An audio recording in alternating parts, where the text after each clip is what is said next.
Hi guys! అందరూ ఎలా ఉన్నారు? అయితే ఇప్పుడు నేను పాస్తా చేస్తున్నాను. దానికి కావాల్సినయన్నీ ముందుగానే రెడీ పెట్టుకున్న వెజిటబుల్స్, అలాగే దీంట్లో ప్రాన్స్ ఏసి చేస్తున్నాను కాబట్టి ముందే దాన్ని నేను బాయిల్ చేసి పక్కన పెట్టుకున్నాను.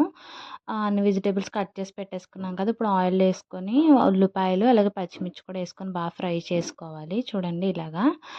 అయితే మీకు చూపించడానికి కట్ చేశాను గానీ 1 మినిట్‌లో అవ్వట్లేదు. అయితే ఫ్రాన్స్, అలాగే మొత్తం మిల్ మేకరు, బంగాళదుంప, క్యారెట్, టమాటా అన్నీ ఏసుకొని మిక్స్ చేసిన తర్వాత దీంట్లోకి కొంచెం ఉప్పు, కారం, మసాలా అన్నీ ఏసుకొని మిక్స్ చేసేసి లైట్‌గా వాటర్ ఏసి మిక్స్ చేసుకుంటున్నాను.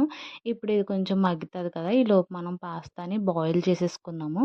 బాయిల్ చేసుకున్న పాస్తా దీంట్లో ఏసేసుకొని కొంచెం కొత్తిమీర ఏసుకొని మిక్స్ చేసేసుకోవాలి.